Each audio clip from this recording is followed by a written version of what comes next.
বিএনপির অদৃশ্য প্রতিপক্ষ ধীরে ধীরে দৃশ্যমান হচ্ছে, চলছে অপপ্রচার, মন্তব্য তারেক রহমানের। কুয়েটের ৩৭ শিক্ষার্থীর বহিষ্কারাদেশ স্থগিত, খুলে দেওয়া হয়েছে হল, এক দফা দাবিতে অনড় শিক্ষার্থীরা।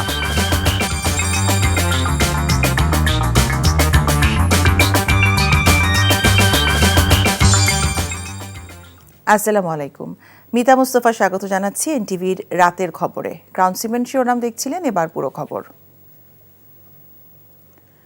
বিএনপির অদৃশ্য প্রতিপক্ষ ধীরে ধীরে দৃশ্যমান হচ্ছে, এমন মন্তব্য করে ভারপ্রাপ্ত চেয়ারম্যান তারেক রহমান বলেছেন, দলের বিরুদ্ধে অপপ্রচার চলছে, আরও বিভিন্ন প্রতিপক্ষ এই প্রোপাগান্ডায় যোগ দিচ্ছে।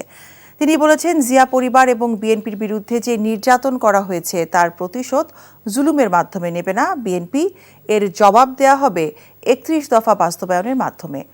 রংপুর বিভাগের ৩ জেলায় দলের কর্মশালায় এসব বলেন তারেক রহমান। এ.কে.এম. মইনুল হক এবং ইয়াসিন শিথুনকে সাথে নিয়ে ইমরুল হাসানের রিপোর্ট। ৩১ দফার সংস্কার প্রস্তাবনা তৃণমূলে ছড়িয়ে দিতে ধারাবাহিক কর্মসূচির অংশ হিসেবে রংপুর, নীলফামারী ও সৈয়দপুরে একযোগে কর্মশালার আয়োজন করে বিএনপি। লন্ডন থেকে অনলাইনে যুক্ত হয়ে নেতাকর্মীদের বিভিন্ন প্রশ্নের জবাব দেন তারেক রহমান।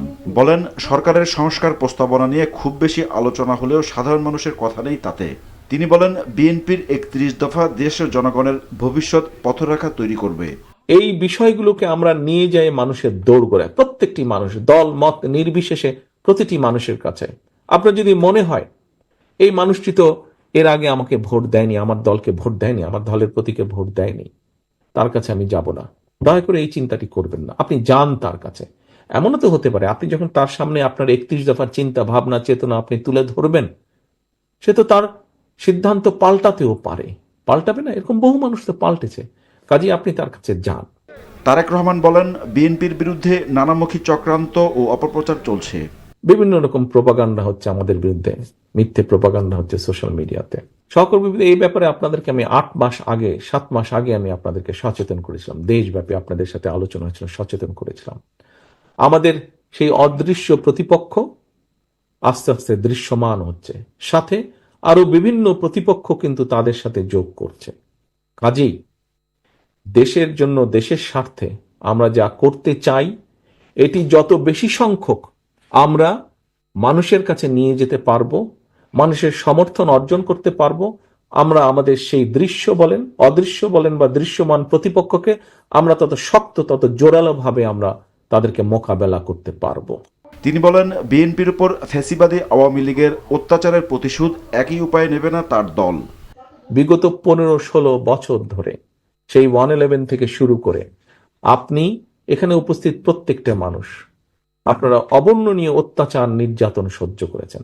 আমার উপরে যে অত্যাচার হয়েছে, নির্যাতন হয়েছে, যে জেল জুলুম খেটেছি, আমার মায়ের উপরে যে জেল জুলুম হয়েছে, আমার ভাইকে যেভাবে হত্যা করা হয়েছে, তার প্রতিশোধ আমি নিতে চাই ৩১ দফা বাস্তবায়নের সাথে। আমরা জুলুম করে প্রতিশোধ নিতে চাই না। তারা যা করেছে আমরা তা করতে চাই না। নির্বাচন সামনে রেখে মানুষের সমর্থন ও আস্থা ধরে রেখে কাজ করতে নেতাকর্মীদের নির্দেশনা দেন বিএনপির ভারপ্রাপ্ত চেয়ারম্যান। আলোচনা করেছেন ইমরুল হাসান, এনটিভি নিউজ, ঢাকা। খুলনা প্রকৌশল এবং প্রযুক্তি বিশ্ববিদ্যালয়ের সিন্ডিকেট সভার সিদ্ধান্তে ৩৭ শিক্ষার্থীর সাময়িক বহিষ্কারাদেশ প্রত্যাহার এবং সব আবাসিক হল খুলে দেওয়া হয়েছে।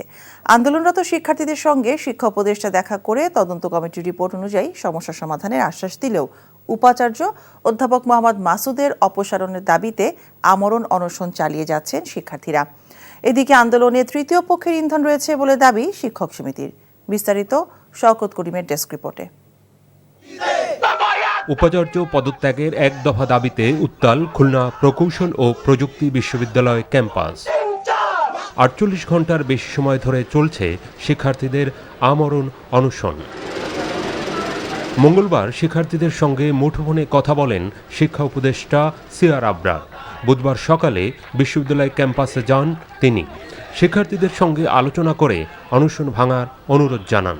তিনি আশ্বাস দেন, তদন্ত কমিটির রিপোর্ট অনুযায়ী ব্যবস্থা নেওয়া হবে জড়িতদের বিরুদ্ধে। অসুস্থ শিক্ষার্থীদের দ্রুত চিকিৎসা সেবা নেওয়ারও অনুরোধ করেন তিনি। অত্যন্ত কম্পিটেন্ট ইনকোয়ারি কমিটি, তারা সেই আইনের মধ্যে থেকেই তারা সুপারিশ করবেন বলে আমরা আশা করছি।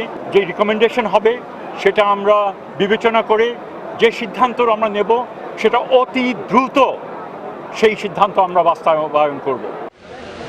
কিন্তু উপাচার্য পদত্যাগ না করা পর্যন্ত কর্মসূচি চালিয়ে যাওয়ার ঘোষণা দেন আন্দোলনরত শিক্ষার্থীরা। আমাদের সাথে যে জুলুমগুলো হয়েছে সবগুলো তিনি জানেন, এরপরে তিনি এখানে আসছেন, নিজে আসছেন, তিনি সমাধানটা করে দেবেন। আর সমাধান একটাই, যে ভিসি মাস্টার যিনি আছেন তার অপসারণ। আমরা বলেছি যে আমরা রেজাল্ট না নিয়ে বা ফলাফল না নিয়ে আমরা উঠবো না। আমরা দাবিটা যতক্ষণ পর্যন্ত না দেখছি সচক্ষে যে মানা হয়েছে ততক্ষণ পর্যন্ত আমাদের অনশন কর্মসূচি বহাল থাকবে। কুয়েট শিক্ষার্থীদের সমর্থনে চট্টগ্রাম, রাজশাহী সহ দেশের বিভিন্ন শিক্ষা প্রতিষ্ঠানেও অনশন, বিক্ষোভ সহ বিভিন্ন কর্মসূচি অব্যাহত রয়েছে। এদিকে সংবাদ সম্মেলনে বিশ্ববিদ্যালয়ে চলমান পরিস্থিতি নিয়ে তৃতীয় পক্ষের ইন্ধন রয়েছে বলে দাবি করেন কুয়েট শিক্ষক সমিতি। শওকত করিম, এনটিভি নিউজ ডেস্ক। রোহিঙ্গা সংকট সমস্যার সমাধান না হলে পুরো এ অঞ্চলে নিরাপত্তা স্থিতিশীলতা নষ্ট হবে উল্লেখ করে প্রধান উপদেষ্টা ডক্টর মোহাম্মদ ইউনূস রোহিঙ্গাদের প্রত্যাবাসনে মিয়ানমারকে চাপ দিতে কাতারের সহযোগিতা চেয়েছেন। কাতারের দোহায় কাতার ফাউন্ডেশন আয়োজিত এক বৈঠকে তিনি কথা বলেন। এবছর সেপ্টেম্বরে যুক্তরাষ্ট্রের নিউ ইয়র্কে মিয়ানমারের রোহিঙ্গা মুসলিম এবং সংখ্যালঘু ইস্যুতে একটি উচ্চ পর্যায়ের সম্মেলন আয়োজন করবে বাংলাদেশ। সেখানে রোহিঙ্গা প্রত্যাবাসন নিয়ে কাতারের পূর্ণ সহযোগিতা চেয়েছেন ডক্টর ইউনূস। বাংলাদেশ মনে করে রোহিঙ্গাদের দেশে ফিরে যাওয়াই এই সমস্যার সবচেয়ে বড় সমাধান। বাংলাদেশ তাদের আঞ্চলিক এবং আন্তর্জাতিক সহযোগীদের সাথে রোহিঙ্গা সংকটের টেকসই সমাধান অর্থাৎ তাদের দেশে ফিরে যাওয়ার বিষয়ে কাজ করছে।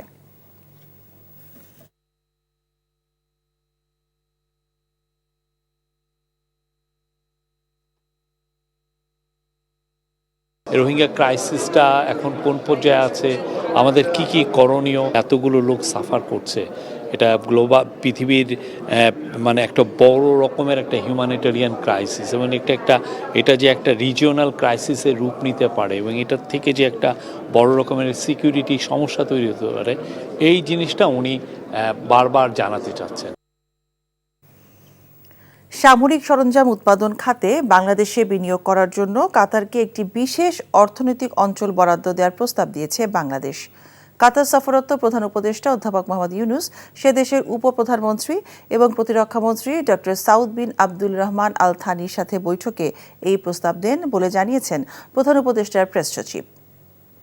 তারা অনেক ডিফেন্স ইন্ডাস্ট্রিতে ইনভেস্ট করছে, বাংলাদেশে যাতে তারা ইনভেস্ট করে বাংলাদেশে, এবং সেই জন্য আমরা বাংলাদেশ তাদেরকে কাতারকে ডেডিকেটেড একটা ইকোনমিক জোন আমরা তাদের জন্য তৈরি করে দেবো কাতারের ডিফেন্স ইন্ডাস্ট্রির জন্য। কাতার খুবই সিরিয়াস এই বিষয়ে, তারা আসলে এটা নিয়ে কাজ করছে এবং উনি এটা জানালেন। বাংলাদেশে স্পেস এক্সের স্যাটেলাইট সেবা পৌঁছাতে আগামী মাসে একটি কারিগরি যাত্রা শুরু করতে তার দলকে প্রস্তুত থাকার নির্দেশ দিয়েছেন স্পেস এক্সের গ্লোবাল এনগেজমেন্ট বিষয়ক ভাইস প্রেসিডেন্ট লরেন ট্রেয়ার। বুধবার কাতারের দোহায় আর্থানা সম্মেলনের সাইডলাইনে প্রধান উপদেষ্টা ডক্টর মোহাম্মদ ইউনূসের সঙ্গে সৌজন্য সাক্ষাৎকালে তিনি একথা জানান। সাক্ষাতে উভয়ে বাংলাদেশে মার্কিন ধনকুবের ইলন মাস্কের মালিকানাধীন মার্কিন মহাকাশযান প্রস্তুতকারক এবং মহাকাশ যাত্রা পরিচালনাকারী প্রতিষ্ঠান স্পেস এক্স স্যাটেলাইট সেবা পৌঁছানোর চূড়ান্ত পর্যায়ে নিয়ে আলোচনা করেন। এছাড়া কাতারের ডেপুটি প্রধানমন্ত্রী এবং প্রতিরক্ষামন্ত্রী শেখ সৌদ বিন আব্দুল রহমান বিন হাসান আল থানি এবং বাণিজ্যমন্ত্রী ফয়সাল বিন আল থানির সাথে সৌজন্য সাক্ষাৎ করেন ডক্টর মোহাম্মদ ইউনূস। এদিকে ভারত নিয়ন্ত্রিত জম্মু কাশ্মীরের পেহেলগামে সন্ত্রাসী হামলা এবং হত্যার ঘটনায় তীব্র নিন্দা জানিয়েছেন বাংলাদেশের অন্তর্বর্তী সরকারের প্রধান উপদেষ্টা ডক্টর মোহাম্মদ ইউনূস। ভারতের প্রধানমন্ত্রী নরেন্দ্র মোদীকে উদ্দেশ্য করে দেয়া এক এক্স বার্তায় ডক্টর ইউনূস কাশ্মীরের পেহেলগামে সন্ত্রাসী হামলায় পর্যটকদের মৃত্যুর ঘটনায় গভীর সমবেদনা জানিয়ে বলেন, বাংলাদেশ আবারও নিশ্চিত করছে যে সন্ত্রাসবাদের বিরুদ্ধে এদেশের অবস্থান সবসময়ই দৃঢ়। বিএনপি সংস্কার চায় না এমন প্রচারণা চালিয়ে জল ঘোলা করার কোনো সুযোগ নেই বলে মন্তব্য করেছেন বিএনপির স্থায়ী কমিটির সদস্য আমির খসরু মাহমুদ চৌধুরী। আর আওয়ামী লীগকে যারা পুনর্বাসন করবে তাদের বিরুদ্ধে বিএনপির সংগ্রাম চলবে বলে মন্তব্য করেন বিএনপির আরেক স্থায়ী কমিটির সদস্য মির্জা আব্বাস। বিস্তারিত ইফতেখার রেজার রিপোর্টে। গুলশানে বিএনপি চেয়ারপারসন কার্যালয়ে বিএনপির সাথে ন্যাশনাল ডেমোক্রেটিক মুভমেন্ট এনডিএম ও গণফোরামের লিয়াজো কমিটির বৈঠক। বৈঠক শেষে সমমনা দলগুলোর নেতারা ঐকমত্য কমিশনের দেয়া সংস্কার প্রস্তাবে রাজনৈতিক দলগুলোকে নিয়ে সর্বোচ্চ ৩১ দিনের মধ্যে সংস্কারের একটি চার্টার তৈরি করে ডিসেম্বরের আগেই নির্বাচনের ব্যবস্থা করার দাবি জানান।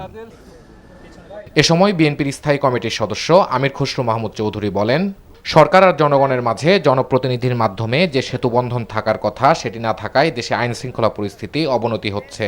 কিছু মহল ঘুরে বলে বেড়াচ্ছে, একটা প্রপাগান্ডা শুরু করেছে, ওনারা সংস্কার চায় না, ইনারা সংস্কার চায় না। এটা তো জল ঘোলা করা ছাড়া আর কোনো উপায় আর কোনো উদ্দেশ্য আছে বলে আমি মনে করি। পিওরলি জল ঘোলা করছে, এখানে জল ঘোলা করার কোনো সুযোগ নাই। সবাই প্রস্তাব দিয়ে ফেলেছে, আপনাদের দায়িত্ব কোথায় ঐক্যমত হয়েছে সেটা জাতির সামনে তুলে ধরে, এবং আমরা সবাই মিলিতভাবে আমরা সই করব সনদে, তারপর নির্বাচনের দিকে যাব।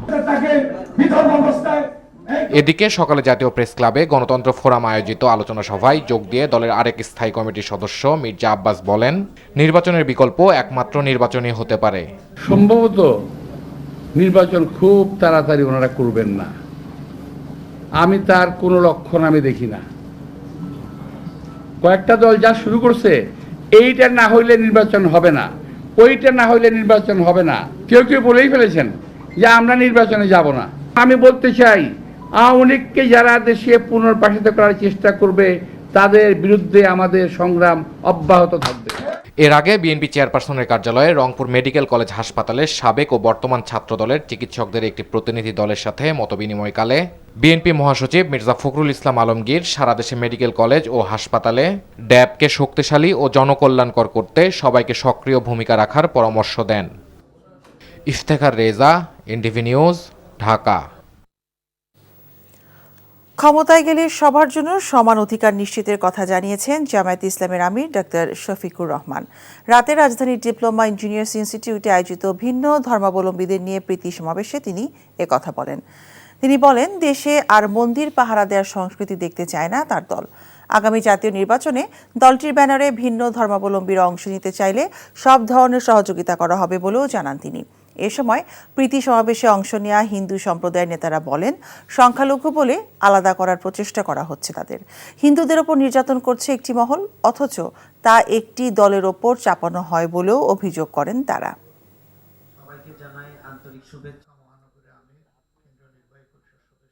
এই দেশে আমি জন্মগ্রহণ করার কারণে, আমি একজন মুসলমান হওয়ার কারণে যদি আমার মসজিদ পাহারা দেওয়া না লাগে, তাহলে কেন মঠ, চার্চ এবং মন্দির পাহারা দেওয়া লাগবে? আমরা এই সংস্কৃতি দেখতেই চাই না। আজকে আপনাদের কাছে আমরা ভোট চাইতে আসিনি, ভোট আপনার বিবেকের প্রতিধ্বনি, কিন্তু আমরা একটা সুস্থ সমাজের জন্য, একটা হেলদি সোসাইটির জন্য, একটা জাস্ট সোসাইটি যেটা সামাজিক সুবিচারের উপরে প্রতিষ্ঠিত হবে, এরকম একটা সোসাইটির জন্য আমরা সবাই মিলেমিশে কাজ করতে চাই। আগামী নির্বাচনের আগেই খুনি হাসিনার বিচারের রায় দেখতে চান বলে জানিয়েছেন জাতীয় নাগরিক পার্টি এনসিপির উত্তরাঞ্চলের মুখ্য সংগঠক সার্জিস আলম। বিকেলে রাজধানীর উত্তরার বিএনএস সেন্টারের সামনে আওয়ামী লীগকে নিষিদ্ধ করা, গণহত্যার বিচার এবং সংস্কারের দাবিতে বৃহত্তর উত্তরা জোন এনসিপি আয়োজিত বিক্ষোভ সমাবেশে তিনি এসব কথা বলেন। বিচারের আগে আওয়ামী লীগ যদি রাজনীতিতে আসার স্পর্ধা করে, তাহলে জুলাই আগস্টের মতো আবারও রাজপথে তাদের প্রতিহত করা হবে বলে জানান তিনি। গণমাধ্যম সহ বুদ্ধিজীবীরা শেখ হাসিনাকে স্বৈরাচার ও খুনি না বলার সমালোচনাও করেন সার্জিস আলম। আগামী নির্বাচনের পূর্বে আমরা খুনি হাসিনার বিচারের রায় দেখতে চাই। খুনি হাসিনা এই হত্যাকাণ্ডের যে হুকুম দিয়েছিল, এটার বিন্দু মাত্র প্রমাণের কি অভাব রয়েছে? খুনি হাসিনা এই হত্যাকাণ্ডের নির্দেশদাতা, তার বিচার হতে এত বিলম্ব আমরা কখনো গ্রহণ করব না। এদিকে আওয়ামী লীগ নিষিদ্ধের দাবিতে মশাল মিছিল ও সমাবেশ করেছে জাতীয় নাগরিক পার্টি এনসিপি। মিছিলে বক্তারা বলেন, আওয়ামী লীগকে রাজনীতিতে পুনর্বাসন করার চেষ্টা চলছে। সন্ধ্যায় রাজধানী জাতীয় প্রেসক্লাবের সামনে থেকে এই মশাল মিছিল বের করে দলটি। তারা বলেন, একটি দল নির্বাচনের কথা বলে আওয়ামী লীগকে পুনর্বাসন করার চেষ্টা করছে। সরকারের বৈধতা নিয়ে বিএনপির সিনিয়র যুগ্ম মহাসচিব রুহুল কবির রিজভীর মন্তব্যের বিষয়ে এনসিপি নেতারা বলেন, সরকারের বৈধতা জুলাইয়ের রক্ত। যে আইনের মাধ্যমে বিএনপির শত শত মামলা প্রত্যাহার হয়েছে, রাজনীতি করার সুযোগ পাচ্ছেন, সেই আইন এই সরকারের বৈধতা। শুধু একটি নির্বাচনের জন্য মানুষ রক্ত দেয়নি। তাই আওয়ামী লীগের গণহত্যার বিচার ও রাষ্ট্রের মৌলিক সংস্কার যতদিন না হবে ততদিন জনগণ নির্বাচন মেনে নেবে না।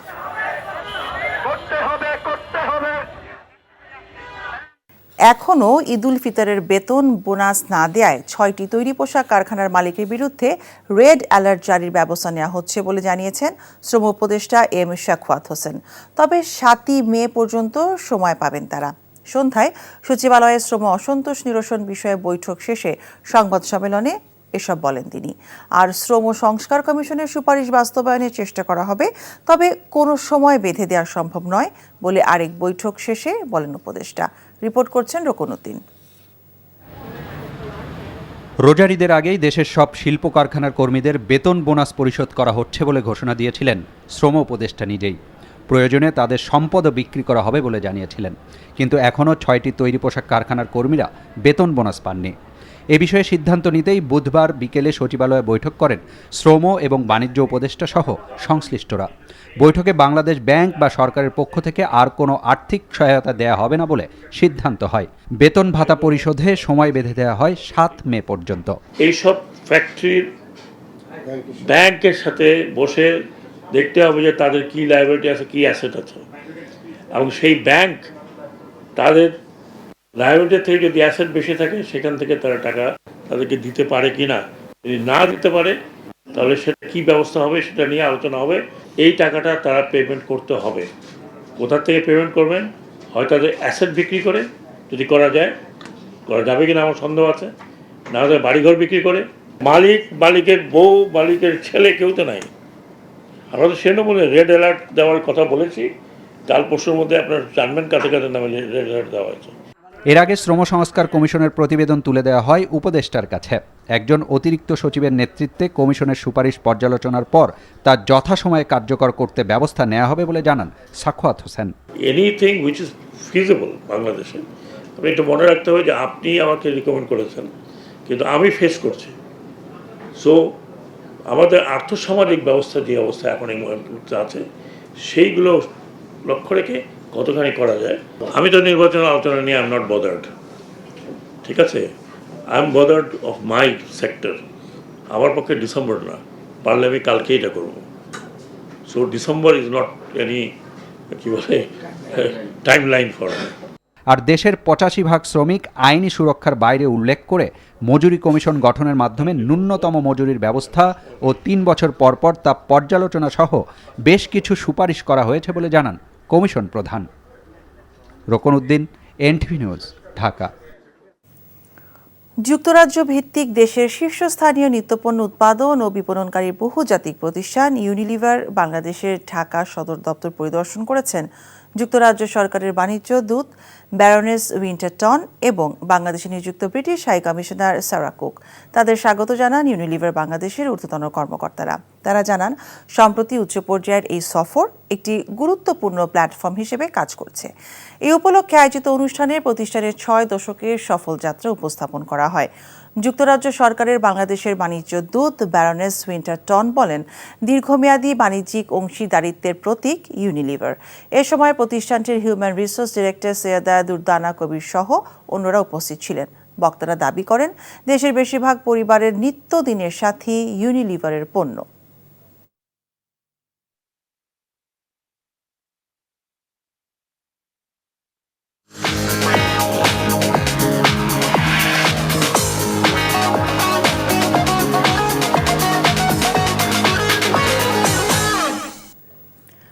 মার্কেন্টাইল ব্যাংক অর্থনীতির খবর।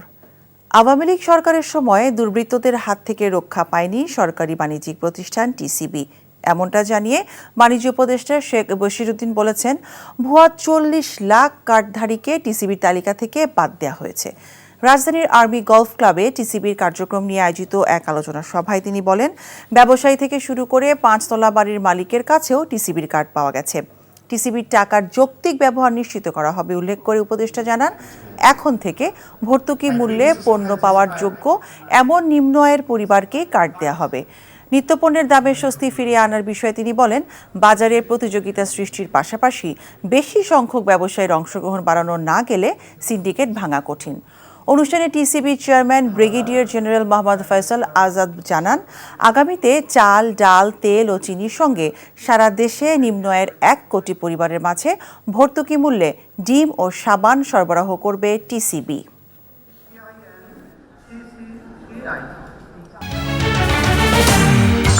বিএনপির অদৃশ্য প্রতিপক্ষ ধীরে ধীরে দৃশ্যমান হচ্ছে, চলছে অপপ্রচার, মন্তব্য তারেক রহমানের।